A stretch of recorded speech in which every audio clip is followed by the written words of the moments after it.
The hypersonic phase just started.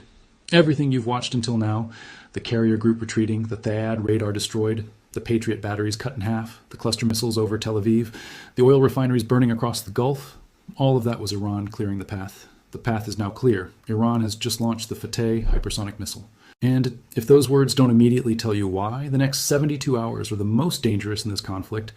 Let's break down exactly what that weapon is.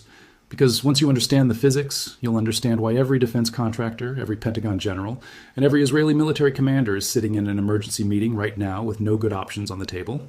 Hypersonic means Mach 15, 15 times the speed of sound. That's approximately 11,500 miles per hour.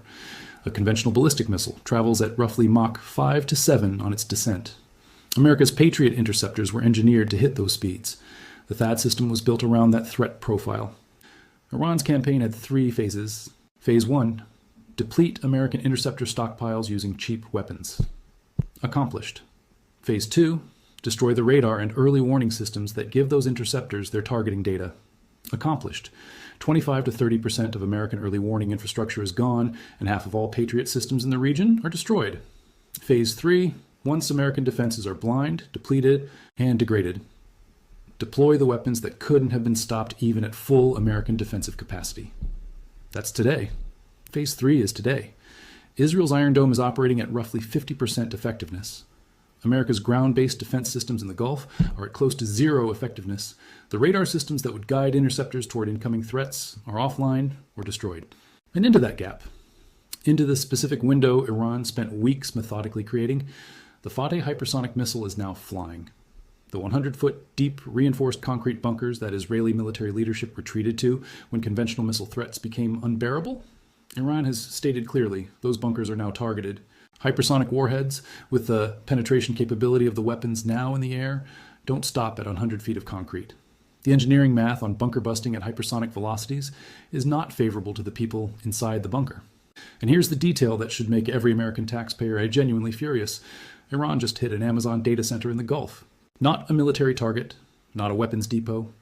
The cloud computing infrastructure that American corporations invested billions building across the Middle East, digital assets, financial systems, corporate data networks, is now being systematically dismantled alongside the physical military infrastructure. Iran isn't fighting a military campaign anymore. Iran is conducting a comprehensive demolition of American presence, military, financial, technological, and economic, across an entire region simultaneously. And the weapons doing the demolition right now cannot be intercepted. Iran's president made a statement. Trump heard it, twisted it, claimed it was an apology, declared victory. Within hours of that statement, while Trump was still telling the world Iran had blinked, Iran launched the Fateh hypersonic missile package and hit Gulf targets that made clear no apology had been issued, no ceasefire had been agreed, and no de-escalation was coming. This is the gap between the information war and the actual war. And understanding that gap is critical, because a significant portion of what Americans are being told about how this conflict is going is built around managing domestic political opinion, rather than accurately representing battlefield reality. Think about what we know versus what we're being told. We're told American casualties at targeted installations number in single digits. What we know, direct missile strikes on fully operational military bases, the kind of strikes being documented on video, do not produce single-digit casualties when thousands of personnel are present.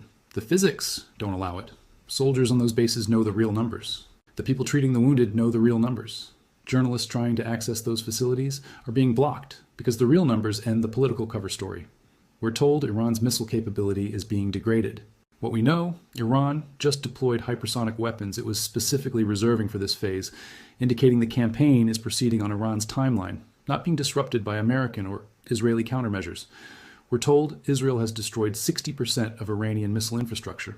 What we know, Iran's missile systems are underground in hardened tunnels in dispersed locations that satellite imagery cannot fully map. If 60% of Iranian missiles were truly destroyed, the rate of inbound fire would have decreased dramatically. It has not decreased. It has escalated to hypersonic. The information war is being lost alongside the actual war. Meanwhile, the Gulf states, the countries caught in the physical center of all of this, are working back channels frantically to find an exit before the hypersonic phase fully develops. Iranian president's statement, whatever Trump claimed it meant, contained a real message directed specifically at Gulf leadership. Stop allowing American forces to use your territory to attack us, and we stop attacking you. That message landed. Gulf states heard it. And right now, behind the public statements and the diplomatic, careful language, Every Gulf government is having the same private conversation. How do we ask America to leave without it looking like we're asking America to leave?